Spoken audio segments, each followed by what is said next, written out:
Gina Virginia Casella and the Dragon Dreams Soul Tribe Collective are pleased to introduce our keynote speaker, Sheila, Spiral Sister Murrey. Sheila is an empathetic healer, analytical creative, and author with degrees in business and visual communication, digital design. Sheila took it upon herself to heal her body of asthma, went on a journey into self in Sedona, Arizona in 2026, and returned with a wellness group in 2019. Sheila and her husband took a sacred Celtic journey to Ireland, England, and Scotland in 2029 after her dad unexpectedly passed away. This led her to NDE, SDE research and assisting Dr. Raymond Moody as an email assistant. He is the author of Life After Life and God is Bigger Than the Bible, among other titles. Sheila is the founder of Integrating the Spirals process to assist in our deprogramming from all the programming and conditioning we've been bombarded with since the invention of radio, television, and movies. Sheila has written a holistic health book, Have Yourself a Holy Vibrant Life, Reversing Asthma and Other Chronic Illness Naturally, a metaphysical book, Blue Eyes, Ethereal Messages of Connection, and the latest, We Are All Connected, the how and the why an analytical mind searches for answers. She wrote 2 co-author books previous to these. Sheila would like to share with you that when her dad unexpectedly passed away in his sleep, March 2019, she had a shared death experience, SDE, of his soul departing his body. The experience was short but highly impactful because it freed her from most of the grief she believes she would have otherwise experienced were it not for the vision. As well, Sheila had a profound dream, more of a visitation, from her mother after she had passed away in 2017. Had Sheila not had the spiritual awareness and openness to receive such dreams and visions, she believes she would have wrestled with grief since she's an only child, and for years her only fear was losing her mom. Gina Virginia Casella and the Dragon Dreams Soul Tribe Collective. Thank you, Sheila, for sharing your story medicine and for courageously dreaming with us. Thank you for being a dragon medicine bearer and for helping us to create safer spaces to give and receive our story medicine. One of the best ways to heal is with the earth, and that's exactly what we do with each other. Gina Virginia Casella and the Dragon Dreams Soul Tribe Collective are pleased to welcome Sheila, Spiral Sister Murrey.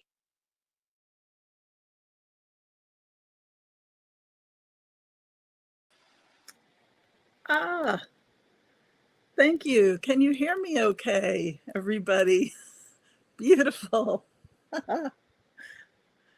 All right. Well, thank you, my dear Gina Virginia Casella, for offering me this delightful and delicious opportunity to be your keynote speaker today, to deliver the message, the mystical message in some cases, of how we're all connected. In your Story Species, Story Medicine, the Continuum of Conscious Evolution Conference Series, Summer Days, yay! And I connect with so many of you already in many ways. Gina, in the ways that, oh my goodness, the alchemy. So, as I often say, we can be our own shaman, the alchemist, the priest, the doctor, the counselor, coach, and herbal wise woman or sage, the crystal lover, the rock hound, the dragon mystic, and sacred space visitor. Now, the Akash was something that was relatively new to me, and I didn't learn about it until 2016.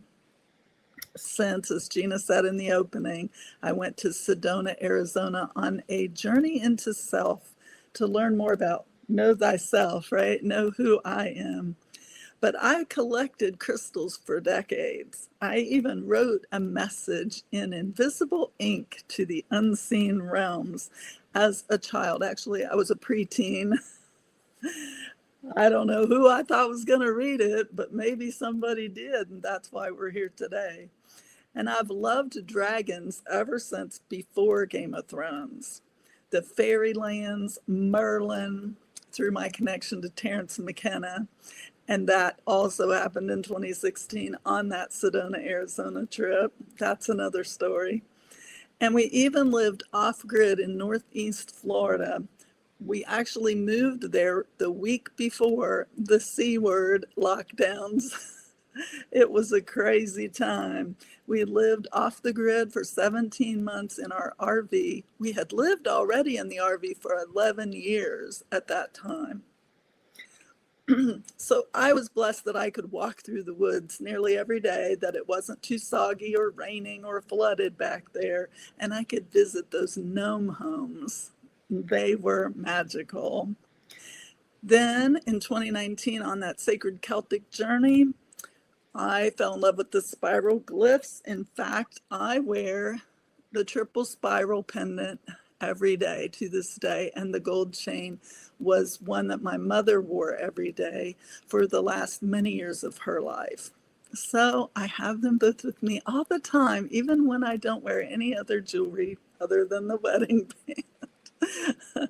So quick fun fact here. I was looking through my hard drive on the computer the other day in preparation for this, and I came across my notes from the Dr. Bruce Lipton group that Gina and I are both a part of.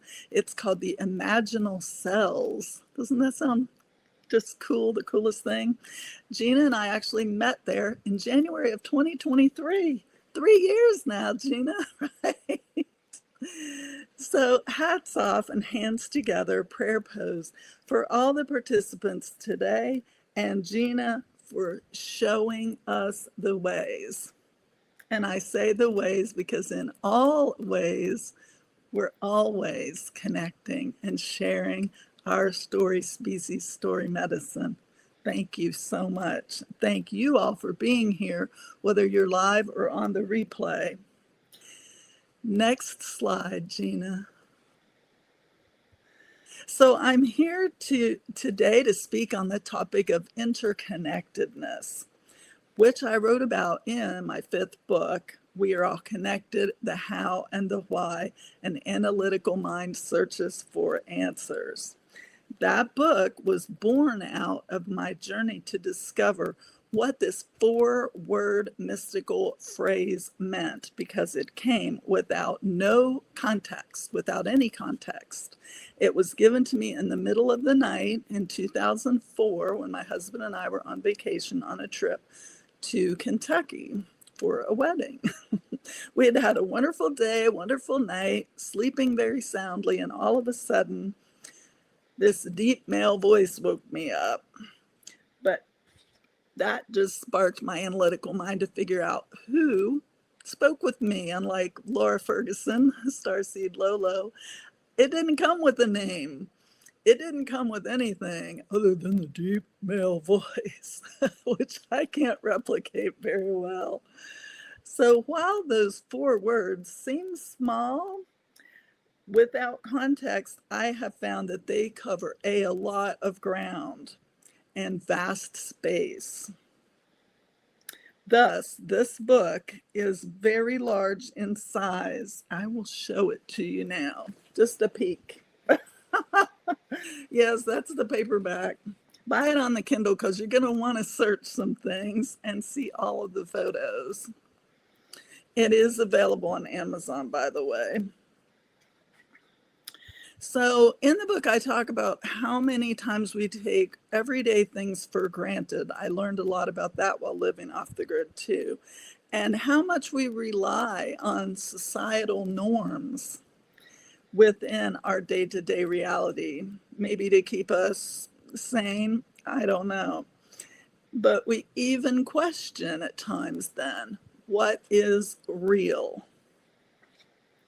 In my lived experience and research over the last 20 years, while I've been putting the documentation together that became this book, We Are All Connected has various meanings across different fields, including science, spirituality, cosmology, sociology, consciousness, that's a big one, quantum physics, neuroscience, even the afterlife and the woo, what we call the woo-woo, right?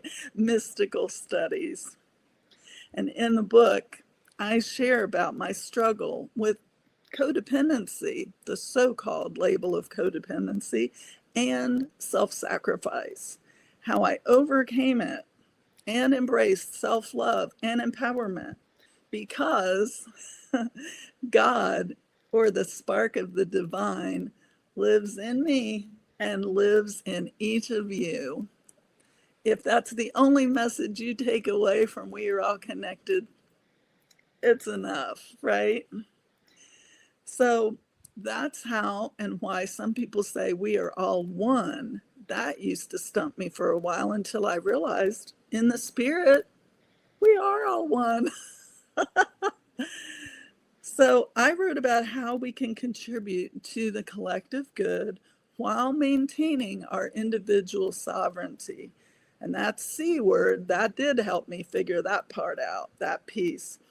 Through meditation, the study of diverse religions, which I still do today. I'm in a book club for a Buddhist book that I'm studying with a small group of people. And other religious texts. Well, God did become bigger than the Bible to me. And in fact, God became limitless. So I took God out of the box of religion, that is. And something dropped in one day during meditation that God is omniscient, omnipresent, and omnipotent, all powerful, all seeing, all hearing, everywhere all at once, right? So the term omniscience God dropped in. And I thought, that's great. Omniscience God. As an interfaith minister, I'll use that. Who could argue with that, right? Well, I find someone can argue with you about anything. But omniscience God is whole. Self-love is achievable once you learn to accept God loves you more than anything. God loves you more than you could ever know. And a line in one of our songs goes something like, Deja vu knows you better than you know you. It's called The Connection, by the way, and it's on YouTube as well. So We're All Connected covers the Odyssey and science, known and unknown, because science evolves. Shocker. Mysticism equals the unknown, limitless nature of everything. I used to say the universe, now I don't even label that. Fractals, that beautiful, incredible, almost indescribable design feature that's built into so many, if not all things, because under the microscope, you can see even more, right? Consciousness, other realms, everything is possible. Next slide, please.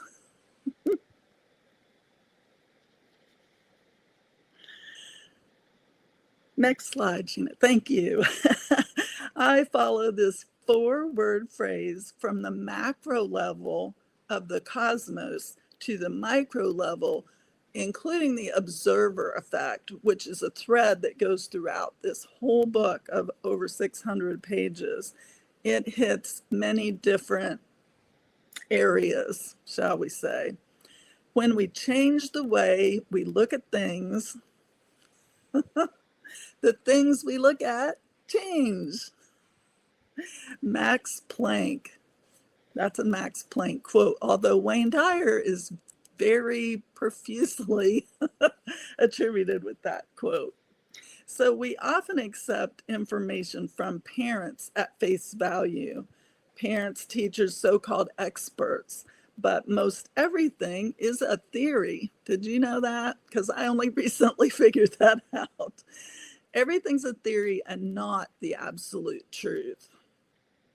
Thus, I researched with an open and analytical mind for this book.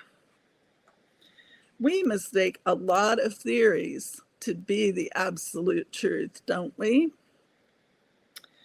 When you feel or sense someone's watching you, though, what is that? And science is still trying to determine that. I'll get to that in a minute. So I kept an open mind, as I said, to the mystical, the empathic, and the curious heart of what I was researching and trying to find out.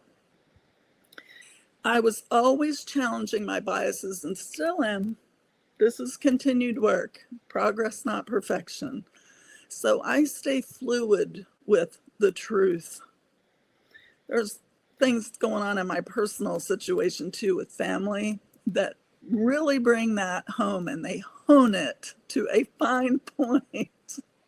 So my faith in reliable things, the sunrise, the sunset, the stability of the earth, the ability to enjoy a meal, both financially and in taste. Because, oh my goodness, when I lived through my first earthquake in California, and that was September 11th, 2001, that week. The week I flew out to California from Florida, we had an earthquake on Sunday, and I was in a high-rise hotel. Everything in the room started doing this. And being a small town girl from West Virginia and having at that time lived in Florida 20 some years, well, I had never experienced such a thing. And 2 days later, we had 9/11. I thought the world was ending. My kids were freaking out and scared to death and wanted me to be back home in Florida. So I drove cross country. I kept my rental car and I drove from California to Florida, and it took me 2 days. And that was with a stopover in Texas to see friends. So yes, and then that whole connection of the taste buds, that comes home to me because my mother passed of Alzheimer's, actually my grandmother and my mother's sister. So I have a grandmother, aunt, and my mother all passed from Alzheimer's, lost their ability to smell and to taste. So tasting food is something that my husband and I both highly enjoy. I learned along the way after taking Reiki 2 classes that I'm a dowser. I had had copper rods before and knew that they probably worked, but I also felt skeptical that people kind of jiggled or moved or such. So I didn't always believe in the results. But once I realized that the dowsing rods, the better, really good ones that I got from the Reiki 2 class, the Reiki master, Well, everything shifted again because the God bumps that I had used to feel so much of the time when I was in communication with people, when I was having an in-depth conversation with someone, I would get these inner sensations that we later termed God bumps. And they would be in my thighs. Well, that's not something you go around talking to people about. Oh, I'm getting a feeling in my thighs. That sounds kind of bizarre, right? And especially for a woman to say that, probably not in mixed company would it go over so well. So yeah, when I got those rods, I realized the yes answer was what I was getting. And when I felt the God bumps in my thighs, if I felt them in my arms, that was a no. That was huge for me. So I relate so much with what Missy Hill has talked about, and I'm sure we'll talk about with us later today, because when I stepped on the mound of dirt in Knowth, which is Knowth, Douth, and Newgrange, are sacred sites in Ireland. And when my husband and I went there in 2019 and I stepped foot on that mound, I felt the God bumps, but I felt them all through my body. It was a religious experience. Who knew? We didn't even go there with Knowth in mind. We went for Stonehenge and for Newgrange and for Rosslyn Chapel. We went for so many other reasons. And we went to do a Game of Thrones tour too, which is all on my blog if you'd like to check that out sometime. Pictures and all. So back to the book, right? When this mysterious voice said to me, "We are all connected," again, 4 simple words, right? But wow, it said it twice. So it wasn't just like a dream that fleeted and I went back to sleep and forgot about it. It made a poignant point. Again, that deep male voice. I had no idea who it was, but it sounded so real. So next slide, please. Again, I'll say this book covers cosmology, planetary science, and physics to reveal an interwoven universe.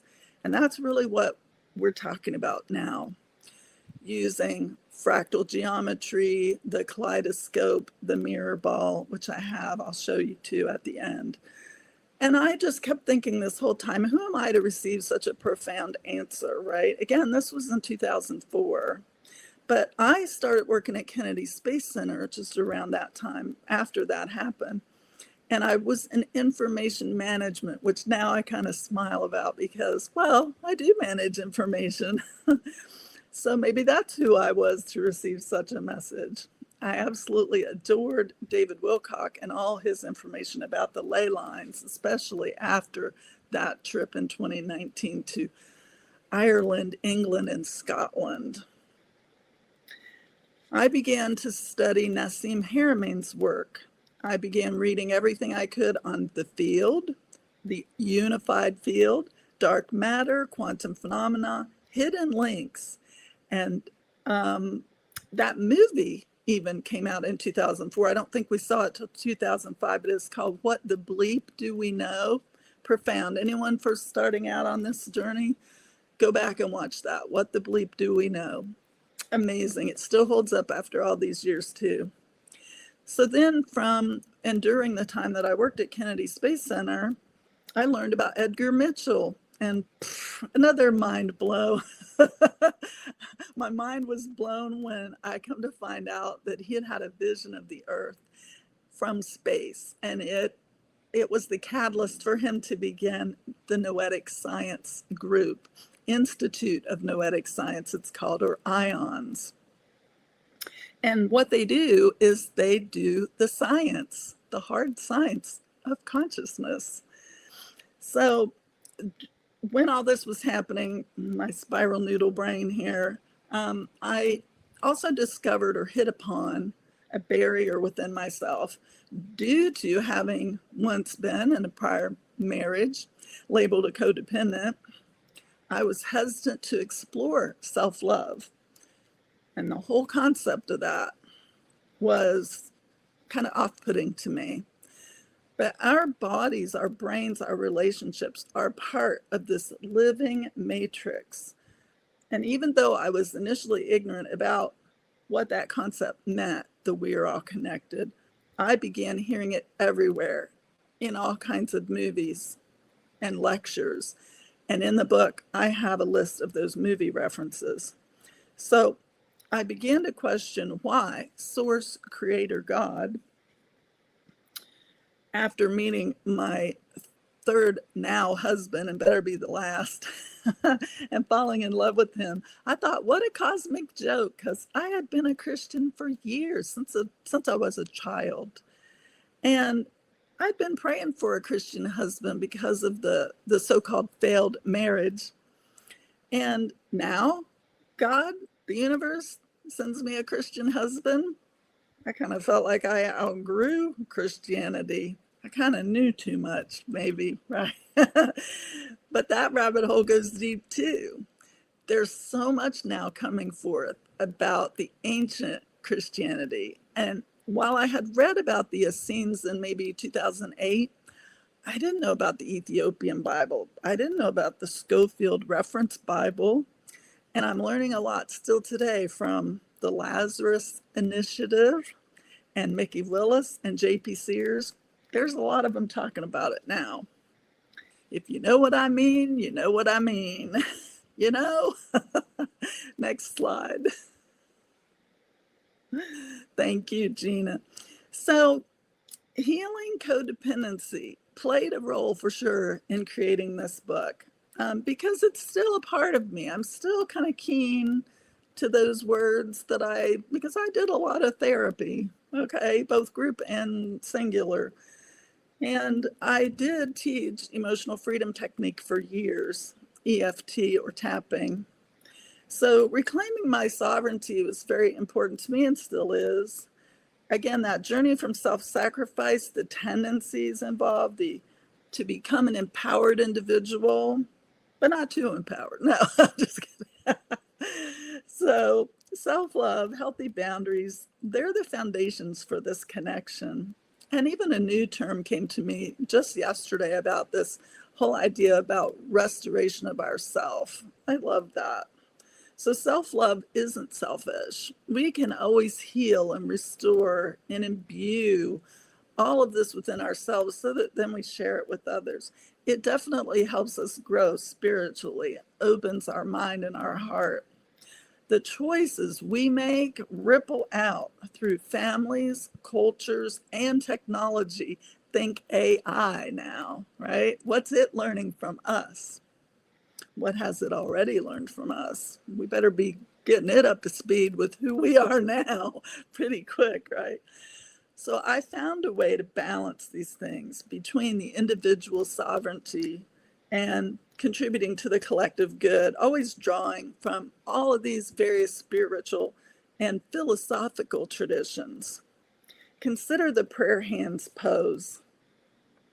When you put your hands together, you're literally connecting the circuits of your body, the piezo electricity within our body. It's astounding, off the charts. That's why when we meditate and we open our portal and we align our chakras and all of the things, right? We get those downloads, we receive them. Imagine living in that state where you're constantly connected to yourself, to your source, creator, omniscience, God. So with that, I talk a lot about polishing the mirror ball of self.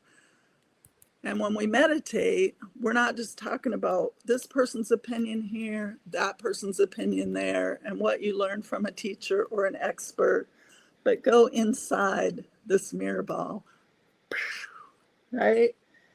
Crazy stuff. So, thus said, we can all or each add to the collective shine. And then using a kaleidoscope brings me back to what Eckhart Tolle said in his book, The Power of Now. I just adore using this and playing with it every day whenever I get a chance or whenever I'm in a mood that I need to realize and know that I'm connected, right? It always brings me back to self. I shifted from being ruled from my subconscious mind to becoming self-reliant and independent. And that was when I started teaching the EFT. How I connect with Julia and the SSP is that one of my students was actually well, he used to call it a survivor, but I will just say he escaped from the MK Ultra program. And he came to the Awakening Wellness Center where I was teaching on Saturdays for yoga because he wanted to free his body, right? But the EFT he was curious about, and he took one of the classes with me because he wanted to free his mind.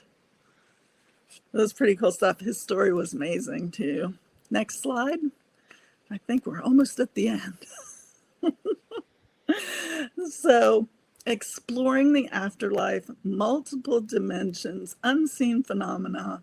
I was reading books by Neil Donald Walsh. I got to ask him one time too, who do you think said that? We're all connected. And he said, did the voice sound something like me? He was hilarious. Patricia McGivern, Dr. Raymond Moody. And then my husband and I used to watch spiritual cinema circle movies that came to us monthly on a DVD produced by Stephen Simon. He curated the series. And we were sad when the series ended. But we every month had our little dose of spirituality, and it covered all the bases, and I think was what propelled me to look into the interfaith reverend thing. I also sat in nature a lot. I meditated on the yin and yang symbol, not the 2D emoji one, not the one you write on the paper, 4D, 5D yin and yang. That will take you places. Imagine a gel-like squishy ball. Cut it open. Where's the wavy line now? It's always moving, right?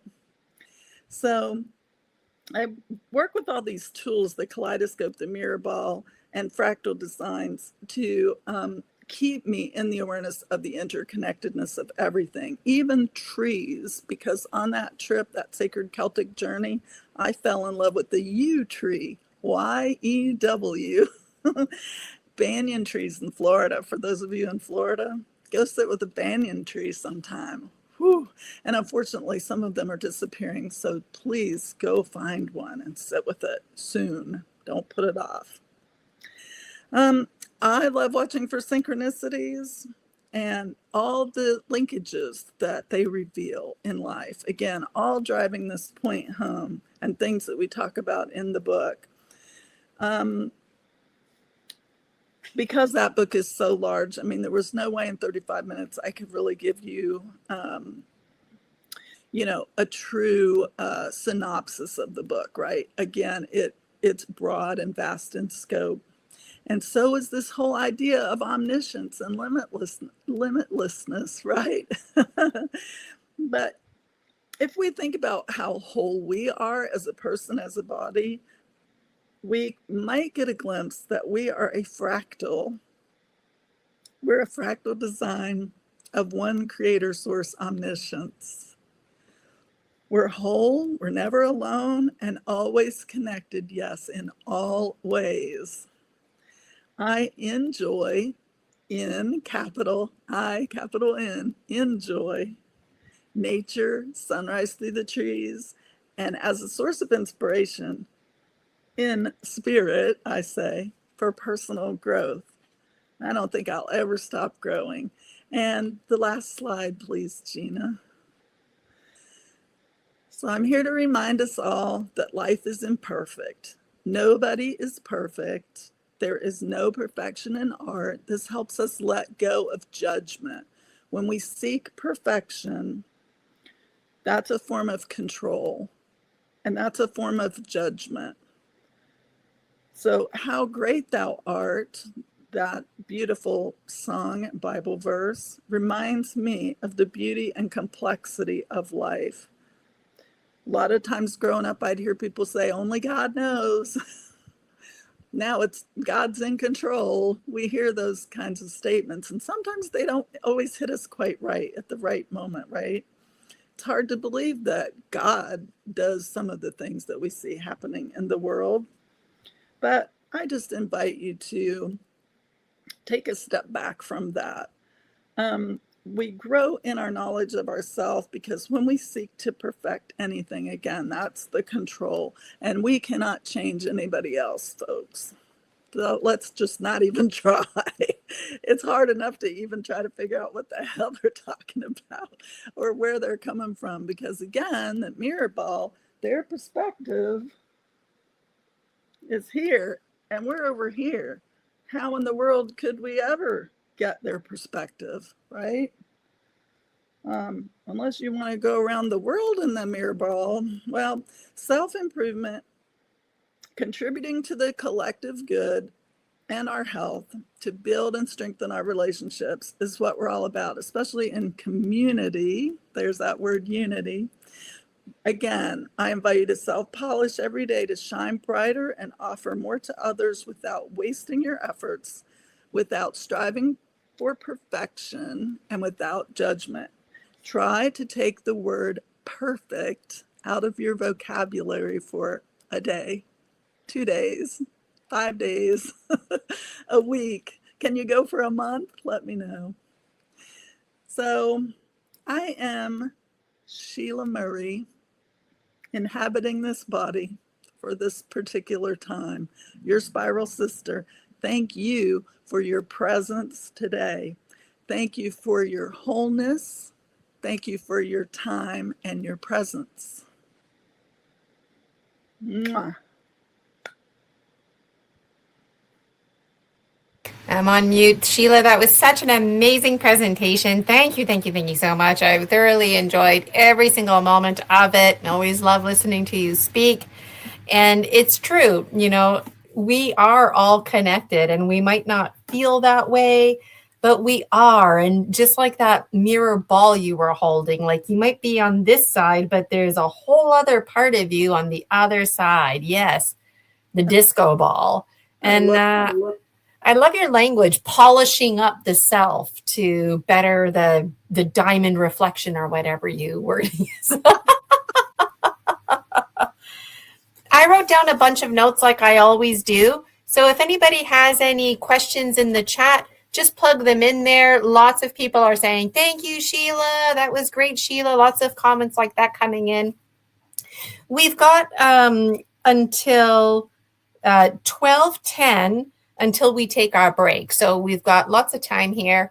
The first thing I noted was goosebumps because, for me personally, that's a sign of truth.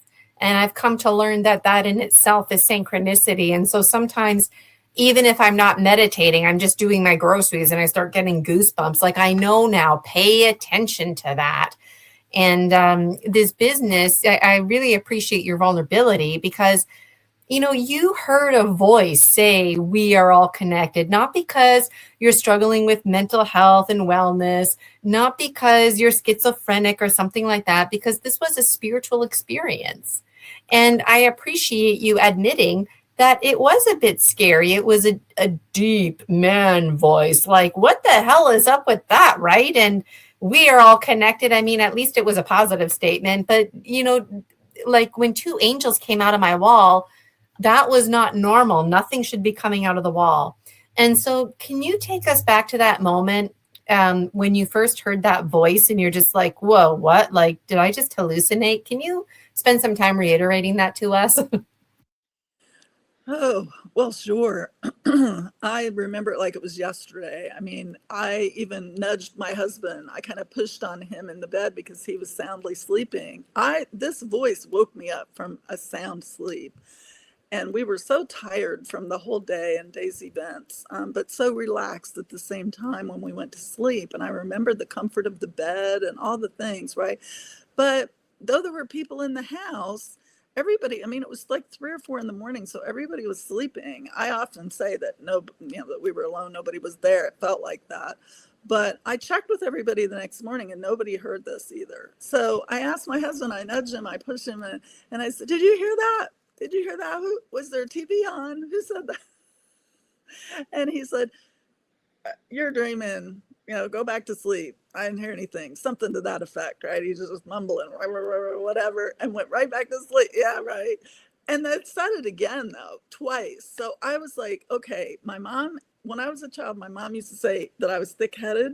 So I thought, did it say it twice? Because this is important that I need to remember this and do something with it. So actually, that first co-author book that I wrote, it's still on Amazon. If you go back and look at that, I wrote my chapter on We Are All Connected because that's how far back this thing goes. I've been trying to discern and figure it out ever since it happened. I just couldn't let go of it. And even though I drifted off and wrote on other topics and was very interested in health, I just kept, it just nagged at me. So I think that's why this book, and who knows, maybe there'll be another book. Maybe this will get split into 2 or 3 with additions. I don't know. I've had some frustrating experience with Amazon and publishing, so we'll see what happens. But I'm open to spirit to guide. Thanks for asking.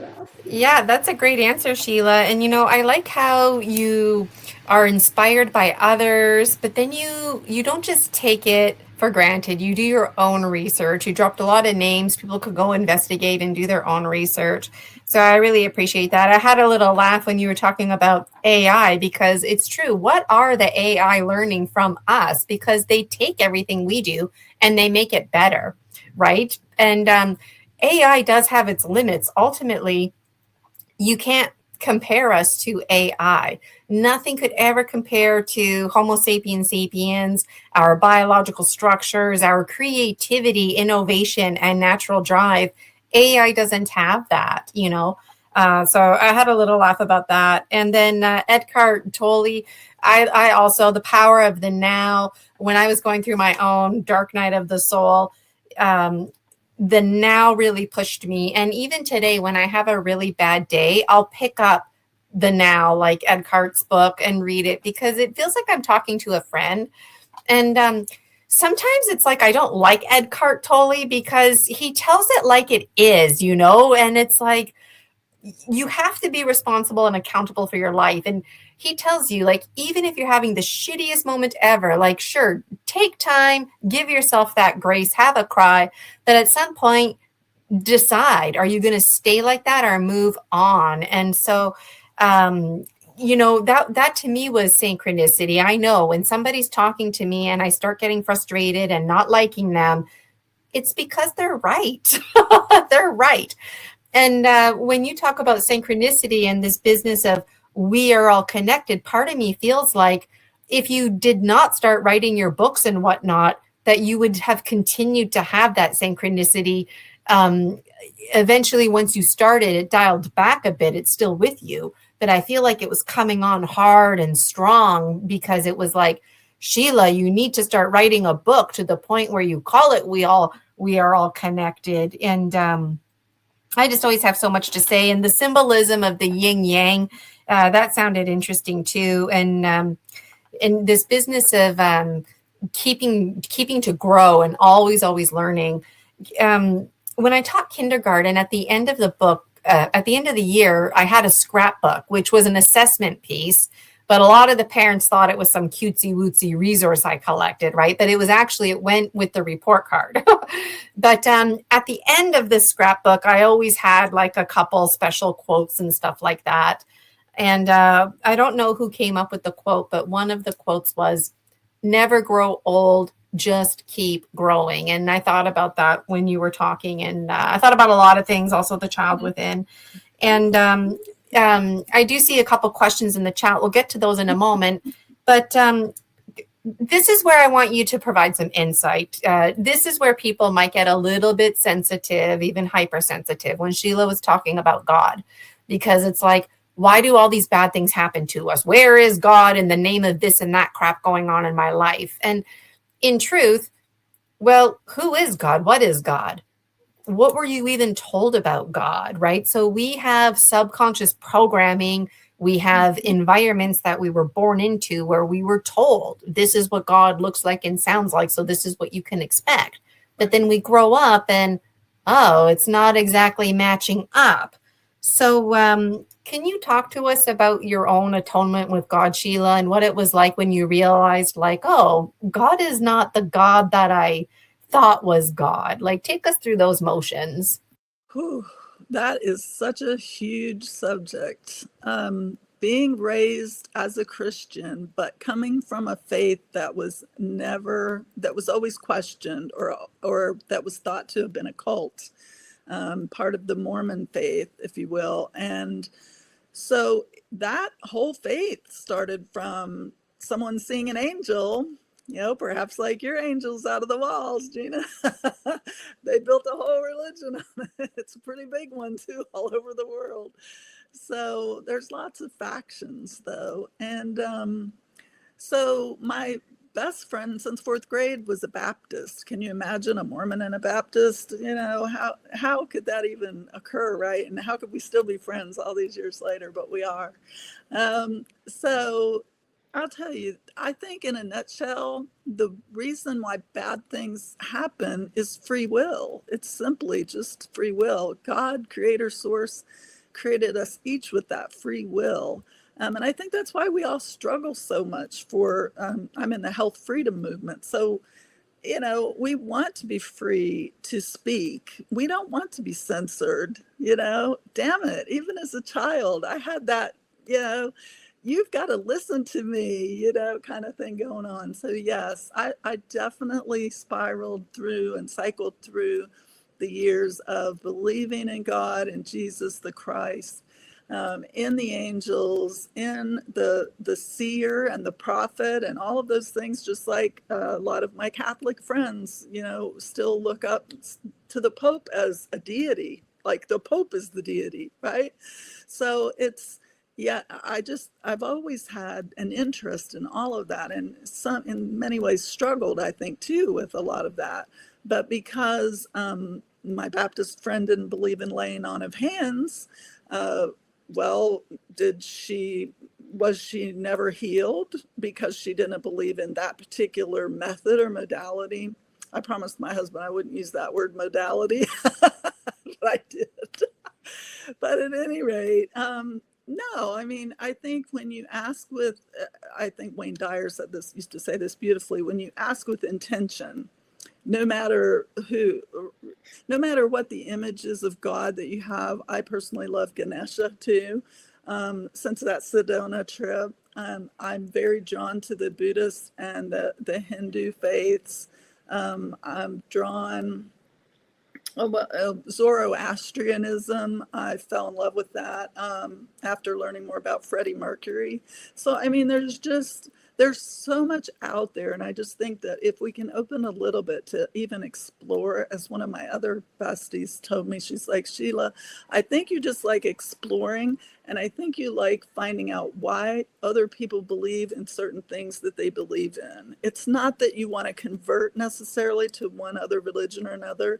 And in technical terms, I mean, I'm still a member of the church I was raised in, but I quit attending when I was 20 years old. I had a split in my doctrinal kind of view of things, and I just couldn't attend anymore. But my uncle, whom I love very much, my mother's brother, one of my last closest living relatives,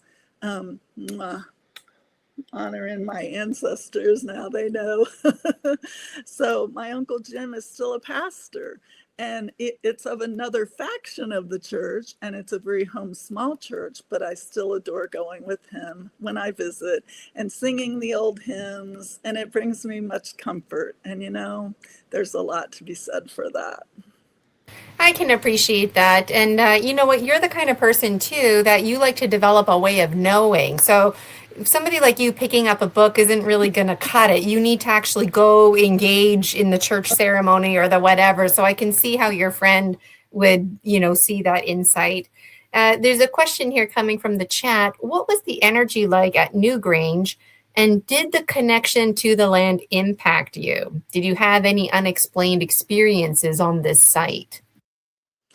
Absolutely. So, as I mentioned in the talk, when we got to Noth, We weren't allowed to go in the burial chamber at Noth. They used to allow people in there, but when we got there in 2019, they didn't. So we just stepped on top there. They actually built steps going up.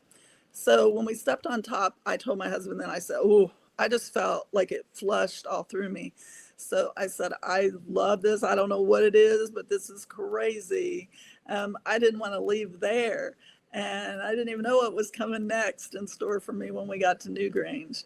And then when we got to Newgrange, I started seeing synchronicities both in the white, what looked to me to be a white marble stone, many of them around the outside of Newgrange, around this monument, which is a huge Neolithic burial tomb or chamber.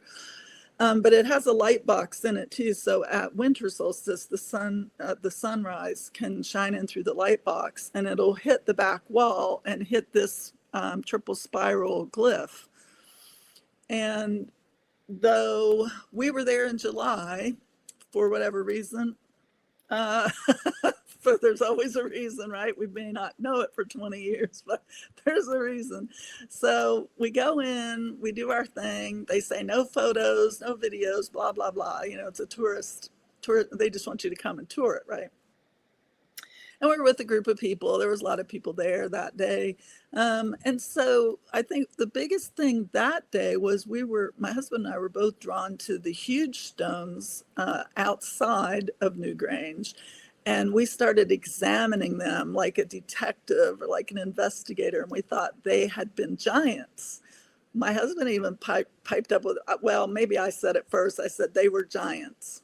And my husband said, I think you're right, because there were markings on some of these stones that he said did not look like natural formations. From his time at Kennedy Space Center, too, he looked at a lot of geology that probably would have blown most of our minds on the moon, Mars, and so forth, because the scientists would bring him things. He was a graphic artist, so he would have to examine a lot of photographs. So anyway, he was, and we're kind of fans of mud fossil, too, so... everything's biology, Mud Fossil says, if you're not familiar with him on YouTube. But yeah, so we started looking at those stones, examining them, and I placed my hands on them because you could touch those and you could feel the resonance within those stones. And I said, this is how they moved them so easily. They were flesh and blood, and so they could roll them and move them and position them. And then they turned to stone as the ages passed. That's what came to me. That was my big takeaway. And then I filled out the little card for the lottery, you know, to come back in December. And my husband said to me, I don't know why you're bothering to fill out this card, because you're not going to win this. And even if you do win it, you hate the winter and the cold. Cosmic joke, we live in New Hampshire now. But he's like, you hate the cold. So he's like, we're not coming to Ireland in December. And short story there is I won. I was the only one from the USA to go back to Newgrange December of 2019. And they allowed us, because of that, extra time inside the tomb. And I did get all the pictures that I wanted and the videos, etc. Because it was a very, speaking of like how it felt, I would say for winter solstice, aside from it being really, really cold, and my feet were really cold, I did feel more of a, I suppose the best way I could say it would be neutral energy. Like there was an energy and there was a calm and there was that kind of presence for me. And some people did bring singing bowls, so we had some of that too. So there was, you know, it's not quite a science because there were different variables involved. But I did feel like a sense of just being, it naturally felt good. It didn't feel scary. It didn't feel, and believe me, when there's no lights on, because they do have house lights in there, it's dark. I could put my hand in front of my face, like this close to my face, and I couldn't see my hand. That's how dark. It was probably the darkest, blackest space I'd ever been in my life. It was incredible. So you would think I might be scared, but I wasn't. Great And question. you know what? Going back to being scared, it's interesting because even though seemingly it would be scary, it wasn't scary because the energy, the epigenetics that was there in that environment made you feel safe and secure, right? So it just really begs a lot of questions when we don't feel safe, right? And arguably it could be because it's so unfamiliar that the brain just, hey, this isn't safe because it's not familiar. Meanwhile, it's like the best thing ever for us, but because it's not familiar, you know. We've got about 5.5 minutes left. Might as well sneak in another question here. This will probably be the last one, but of course you can always keep connecting with Sheila. We got her contact there in the chat. Sheila, did you feel any connections to secret space program memories when visiting any of these sacred sites like Newgrange?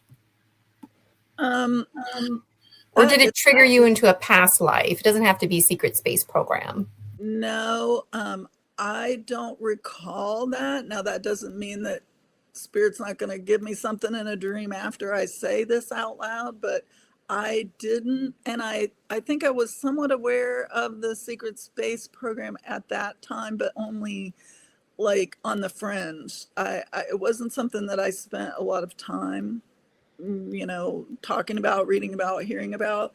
But I'm pretty sure that, well, I mean, because when I think about it now, X-Files was huge. We had watched the X-Files for years.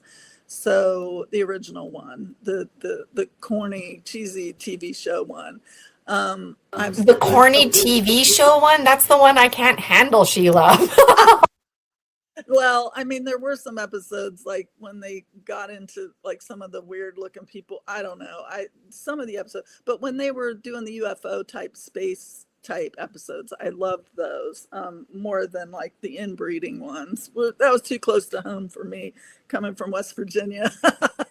So anyway, not that I saw any of those people, but I knew of them.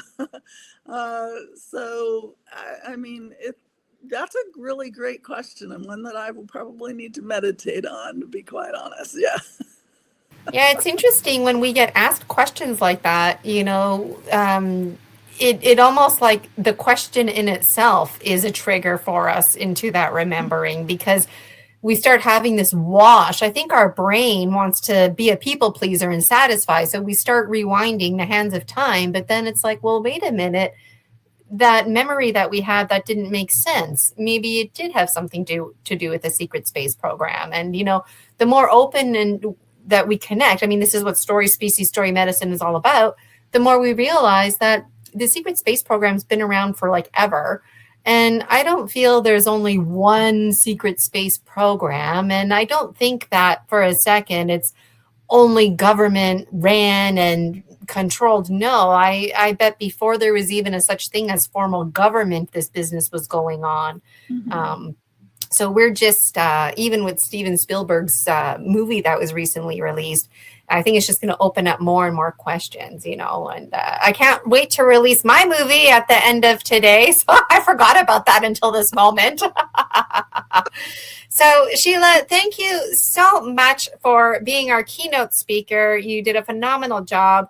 When I asked Sheila to be the keynote, she pretty much sent me her presentation that weekend. So Sheila was ready to rock and roll more than a month ago. And I really thank you, Sheila, for sharing your story medicine, for being a dragon medicine bearer, because how many people out there, just like Sheila, having these experiences, don't have anybody to talk to about it, feel like they're alone when they have a soul tribe right here. So I'm going to remove Sheila from the stage. Sheila, thank you so much for dreaming with us today, courageously dreaming with us.